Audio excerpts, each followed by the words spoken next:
आज Doubtnut app download करें। Doubtnut पर अपने सभी गणित, रसायन विज्ञान, भौतिक विज्ञान और जीव विज्ञान के डाउट्स का करो सफाया। बस प्रश्न की फोटो खींचो, एक ही प्रश्न को क्रॉप करो और तुरंत वीडियो सोल्यूशन पाओ। अभी डाउनलोड करें। फ्लो के अंदर इस क्रम में जाती है। नीचे क्रम दिए गए हैं अलग अलग तरीके के, इसमें हमें सही क्रम का चुनाव करना है। तो आइए दोस्तों देखते हैं क्रम। वायु बाहर से फेफड़ों के अंदर किस क्रम में जाती है। तो दोस्तों इस क्रम में सबसे पहले आता है नासाद्वार। इस क्रम में सबसे पहले आता है नासाद्वार। नासाद्वार क्या होते हैं? नासाद्वार जो होते हैं, नासिका में दो छिद्र होते हैं। नासिका में दो छिद्र होते हैं जिनके माध्यम से वायु प्रवेश करती है। वायुमंडल की वायु प्रवेश करती है और यहाँ से श्वसन क्रिया आरंभ होती है। इसके बाद वायु कहाँ प्रवेश करती है? इसके बाद प्रवेश करती है वायु ग्रसनी में। इसके बाद वायु ग्रसनी में प्रवेश करती है। ग्रसनी कहाँ स्थित होती है? ग्रसनी स्थित होती है नाक, मुख व स्वर यंत्र के पीछे।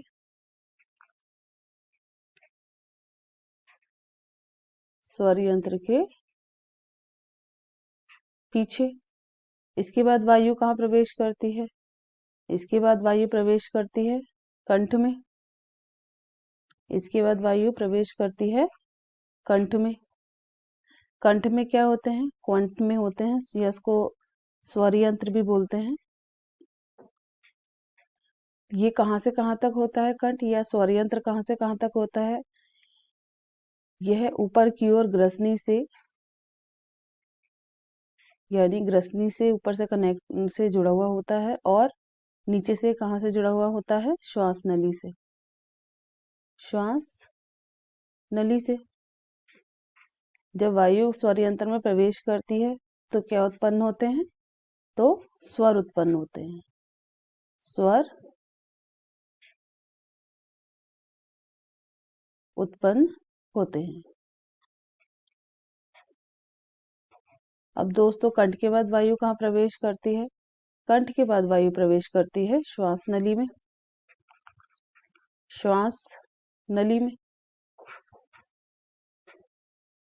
श्वास नली कहाँ से कहाँ तक होती है? श्वास नली कंठ से या स्वर यंत्र से फेफड़ों तक जाती है। फेफड़ों तक जाती है, यानी कि श्वास नली के माध्यम से वायु फेफड़ों में प्रवेश करती है। तो दोस्तों इसके बाद वायु कहाँ प्रवेश करती है? श्वास नली के बाद। श्वास नली के बाद वायु प्रवेश करती है श्वसनी। श्वसनी व श्वसनिका। श्वसनिका। श्वसनी और श्वसनिका क्या होते हैं? ये श्वास नली के दो भाग होते हैं। श्वास नली के दो भाग होते हैं, और ये कहाँ पे खुलते हैं?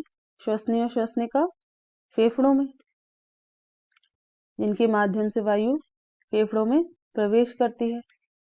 अब अगर हम बात करें श्वसनिका क्या होती है, तो श्वसनिका श्वसनी द्वारा विभाजित अनेक शाखाएं होती हैं। श्वसनी द्वारा विभाजित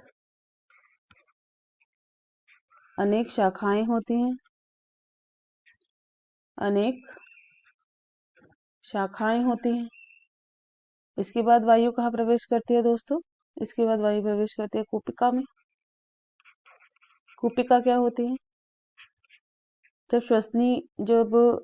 श्वसनिका